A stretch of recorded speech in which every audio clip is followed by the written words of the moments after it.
Good evening, everyone. Assalamualaikum warahmatullahi wabarakatuh. Waalaikumsalam warahmatullahi wabarakatuh. Yeah, I think we still need one more, but that's okay. Let's start the class today. Yeah, as I have mentioned last time that maybe I will have a meeting every Wednesday. So it's better for our class to reschedule, and Fadel have mentioned that maybe we can have class on Tuesday, right? Do you have Yes, Bu. okay? Do you have any class in Tuesday evening? Yes, we do have class, Bu, but Mhm. only 2 class, Bu. Okay. So right now, we can make Tuesday evening as our schedule to remove or shift from Wednesday to Tuesday evening. Is everyone agree?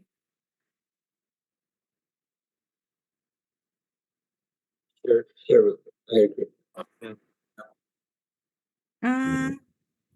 How about 12 p.m.? Oh, for 12 p.m. we already have class, Bu. 2 p.m. For 2 p.m. we don't have class. What about the others? Are you guys agree? 2 p.m. you also have class. Maybe we can make it earlier at 10, maybe. At 10 we have class, Bu. Okay, I see. So, but then you have 3 class in the same day. Yes, Bu. Thursday, how many class do you have?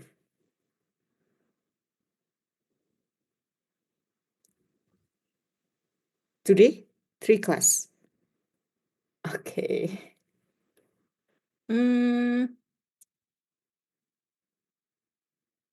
In Wednesday at 10, do you have class?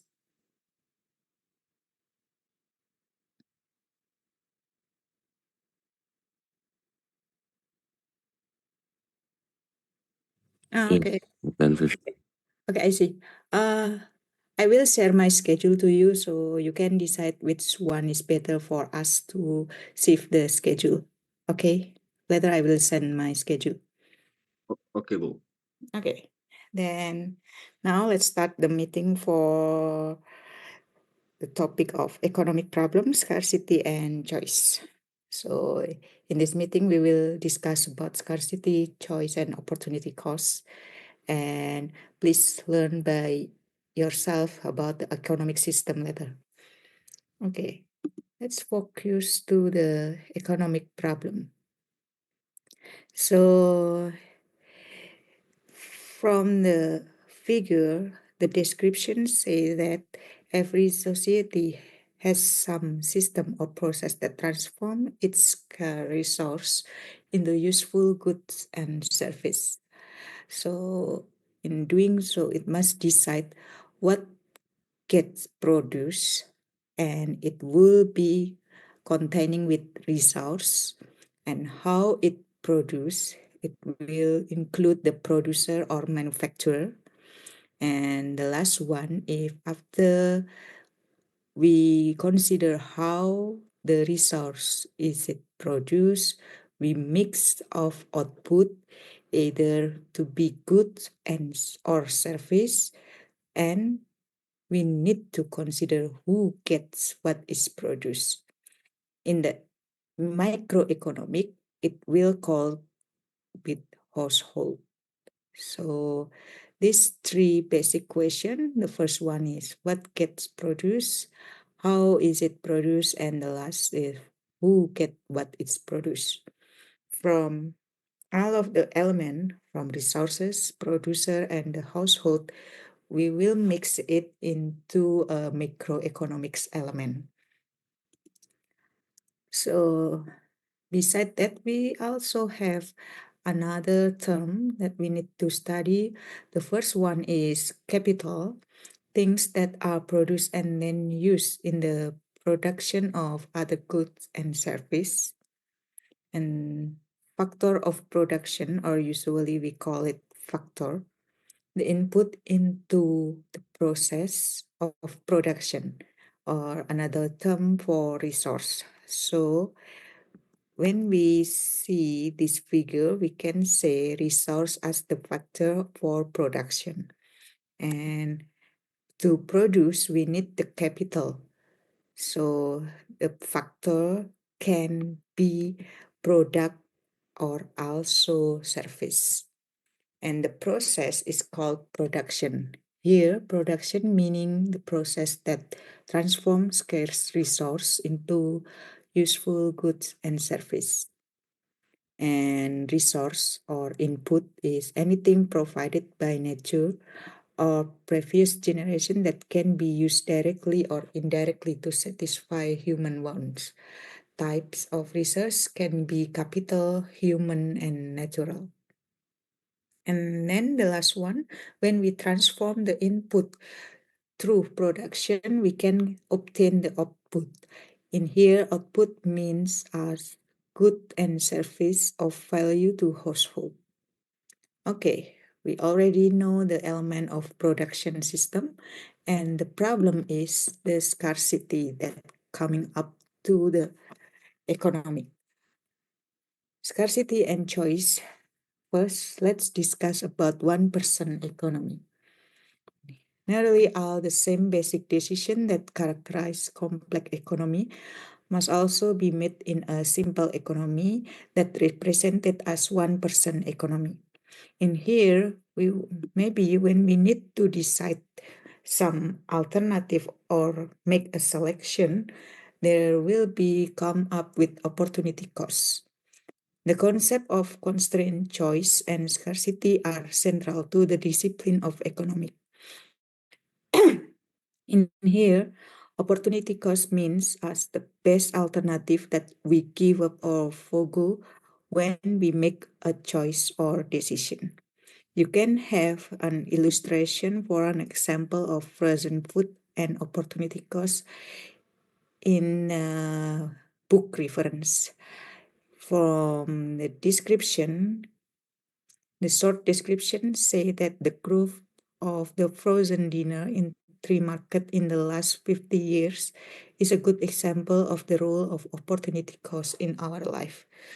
Who can it will be? Because a long time ago, there is started the industrial revolution that make women empower. So the woman who usually do the household activity then should uh, try to make alternative how if they go to work but they still do good for their household.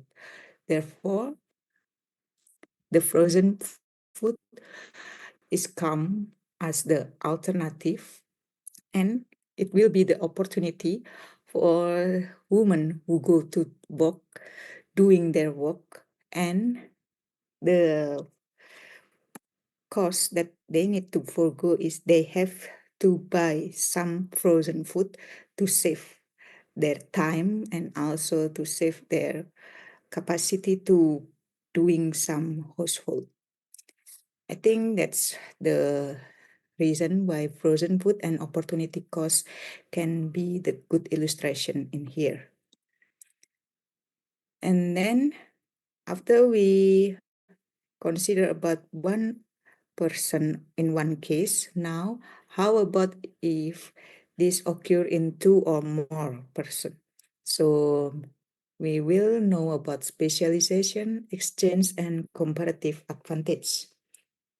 For the theory of comparative advantage, Ricardo theory that specialization and free trade will benefit all trading party, even those that may be absolutely more efficient producer.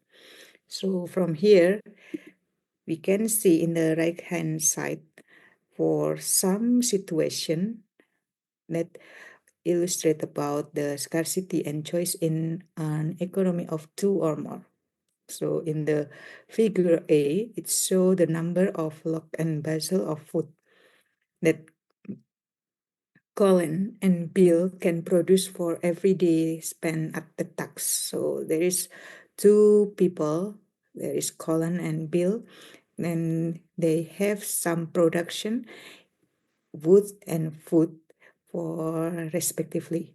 And in the B figure, we can see that this B show how much output they could produce in a month, assuming they wanted an equal number of log and basil. So it will be different from the A figure. Colin will split her time 50-50, devoting 15 days to each task and achieving total output of 150 logs and 150 basil of food. This is the case for Cullen. Meanwhile, for Bill, would spend 20 days of cutting wood and 10 days gathering food. So we can see here there is a different output between Cullen and Bill, and from the because there is different and maybe Cullen and Bill want to have the same value. So in figure C and D, by specializing in C and trading in D, both Cullen and Bill will be better off. Going from C to D, Cullen will trade 100 logs to Bill in exchange for 140 basil of food. So as you can see here in figure A, between Cullen and Bill, they have different daily production and multiply by the days that they work. For Cullen is 15 days, so Cullen have output 150 for wood and food respectively, and then Bill spend 20 days so for wood, so they will have output 80, and then for the food, Bill would spend 10 days, therefore the result is 80 here. And after that, by using the specialization, Cullen and Bill can have 270 for wood, and for food, Cullen only produce 30. So in this case, Cullen maybe have specialized in producing wood. Meanwhile, for Bill, here, Bill maybe have specialization in producing food, not wood. So Bill will spend all of the days to produce food.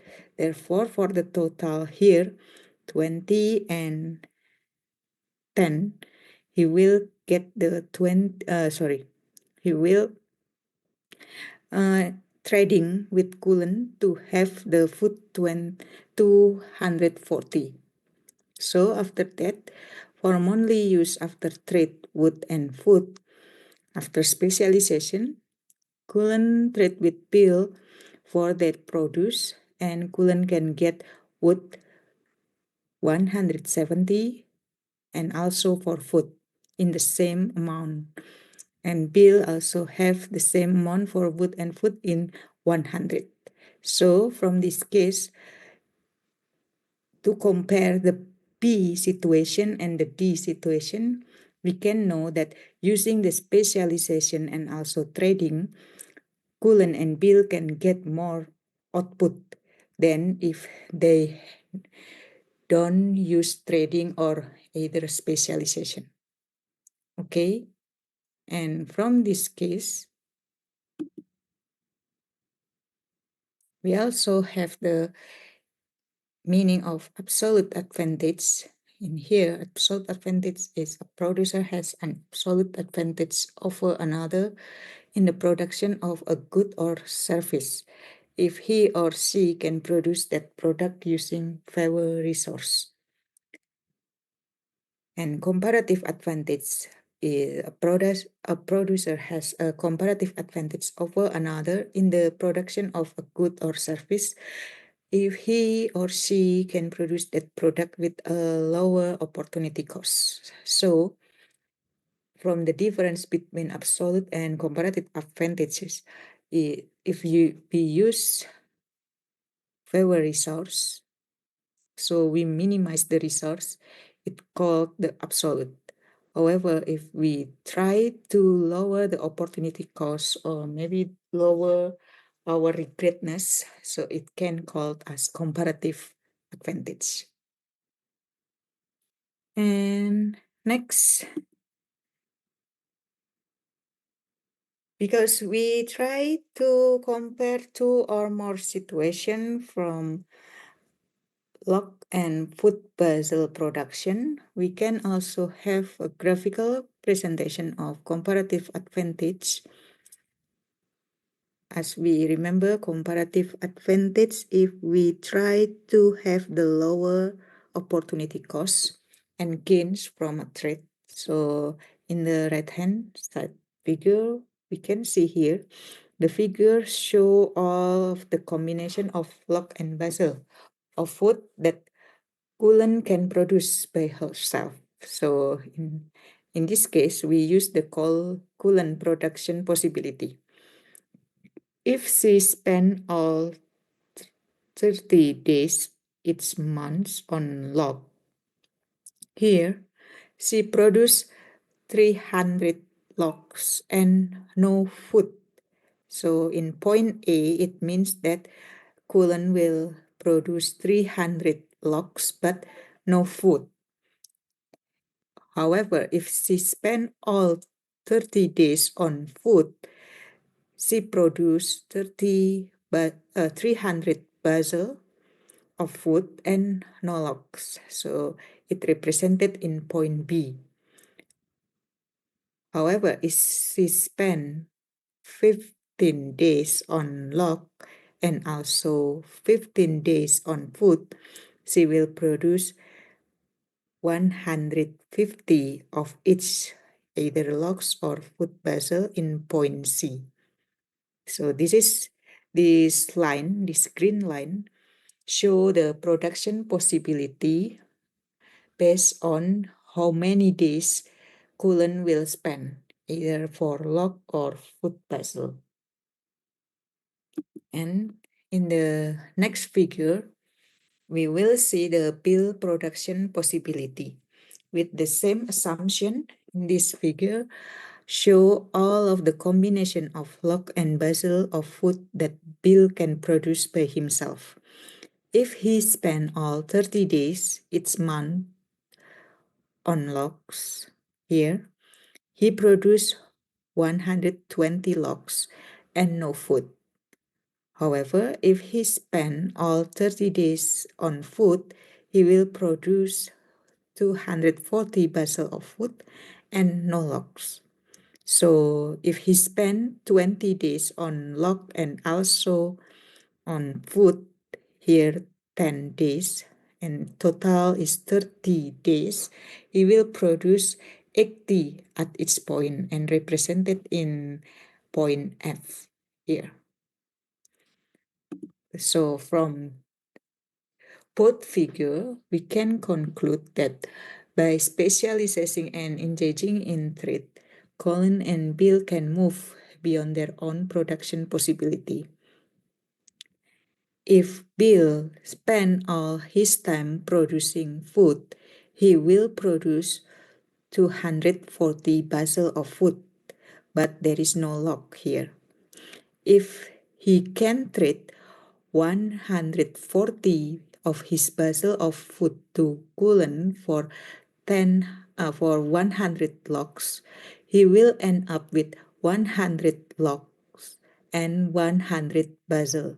So the remaining after he trade 240 minus for 100 log, he will 100 food basil, he will get the 100 log here. So in this figure, we can see in the right hand that he can move from point F to F accent here. And how about the coolant? We can see in the left, if coolant spend 27 days cutting log and only 3 days producing food, she will produce 270 logs here and 30 basil of food. Then if she agree to trade 100 of her log to bill for 140 basil of food, she will end up with 170 of log. And the remaining for the food is add from 140 plus 30, and it sum as 170 basil of food. So from this figure, we can see that the point C move to point C accent. So this is how trade and specialization work for the scarcity and choice in an economy of two or more. And next, by weighing present and expected future cost and benefit, we trade off present and future benefit in small ways all the time. In here, there is some terms that we should know. The first one is consumer good, that good produced for present consumption, and also investment. Investment meaning that the process of using resource to produce new capital.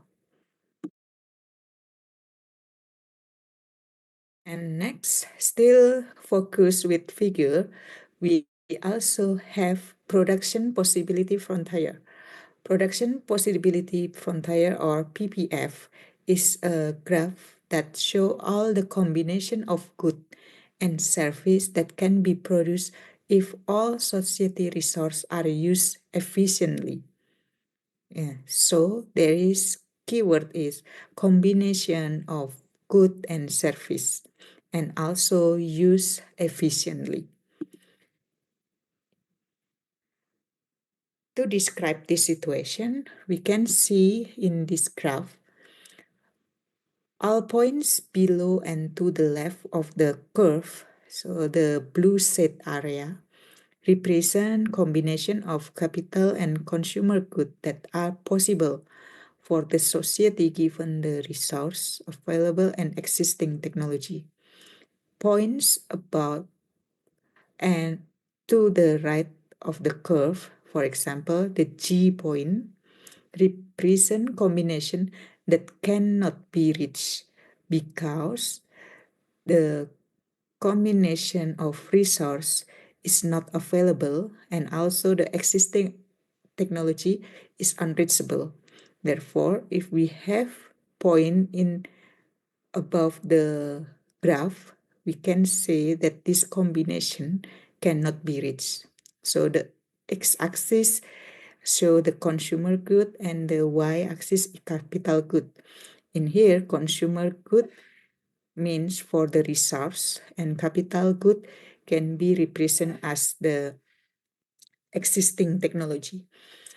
If an economy were to end up at point A here, it will be producing no consumer goods at all. All resources will be used for the production of capital. If an economy were to end up at point B, it will produce only consumer good. So how if the point is put in the green line here? What we can say for this situation?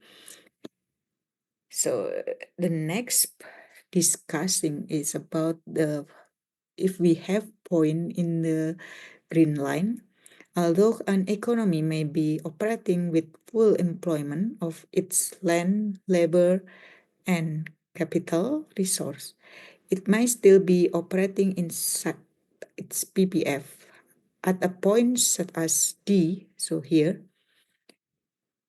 we can still have operating and have the combination to produce either for consumer good and capital good.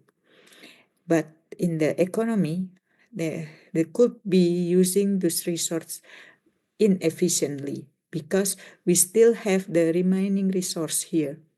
So if we put the point inside of this green area or blue area, it will be inefficient. And periods of unemployment also correspond to point inside the PPF, such as point D. Moving onto the frontier from a point such as D means achieving full employment of research. And then if we move the point here, wait a minute, I think it should be, oh, okay. And from the production possibility frontier, the PPF illustrates a number of economic concepts. One of the most important is opportunity cost.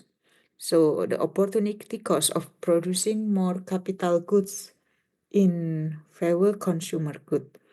Moving from E to F, the number of capital good increased from 550 to 800, but the number of consumer good decreased from 1030 to 1300 to 1100. So all the point in this green line is mean as the production possibility frontier. So we will make the resource all absorb and it will called as efficient system. This is the meaning of production possibility frontier. So if you seek for where is the point for possibility frontier, so it should be in the green line here. Either A, F, or any other point, as long as it put in the green line, so it can called as the production possibility frontier, and we can conclude that the system is efficient because we absorb all resource here. And what is the effect if we make the production inefficient? The first one is unemployment. So during the economic downturns or recession, sorry, do you still can hear my voice? Or Yes, bro. okay, or Yes, maybe bro. we can take a break, 3 minutes. Wait for the adhan.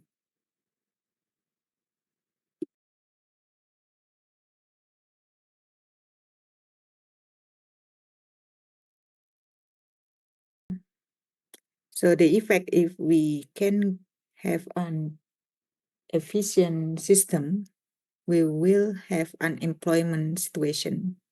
So in unemployment during economic downturn or recession, industrial plant run at less than their total capacity. So there is still have a remaining resource. That's why it will be efficient. When there is unemployment of labor on capital, we are not producing all that we can. That's why it can drift to the unemployment. And the other situation is inefficiency. Waste and mismanagement are the result of firms operating below its potential. Sometimes inefficiency results from mismanagement of the economy instead of mismanagement of individual private firms. And based on this condition, we can learn that inefficiency from misallocation of land in farming, for example, in here, society can end up inside its PPF at a point such as A by using its resource inefficiently. For example, Ohio climate and soil were best suited for corn production, and those of Kansas were best suited for wheat production. A law forcing Kansas farmers to produce corn and Ohio farmers to produce wheat would result in less of both. In such a case, society may be at point A instead of point B because there is a law that regulates for forcing Kansas farmer to produce corn when we know that Kansas is best suited for wheat production than corn production. So there will be inefficient condition here. And instead of efficient, we need to consider the efficient mix of output. To be efficient, an economy must produce what people want. So we have to know what people want, and also we need to transform to the people need and get the specification of production system. Maybe we can discuss in the next course in product development. And negative slope and opportunity cost here will incur the marginal rate of transformation, or MRT, the slope of the production plausibility frontier, PPF. Okay, this is the main topic of scarcity, choice, and opportunity costs. And the next will describe about the example.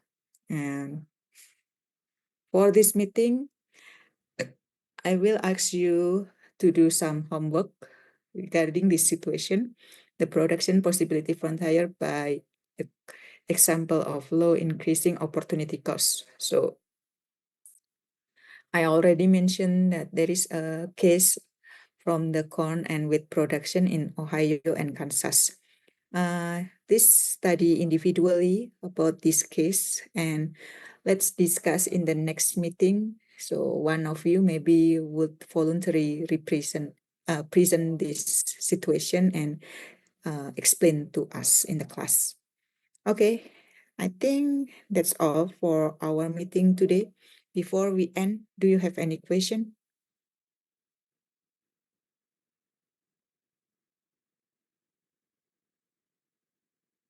Okay, okay. Thank you, Satria. So if you don't have any question, let's end up this class and see you in the next meeting. I will share my schedule as soon as possible to Fadel.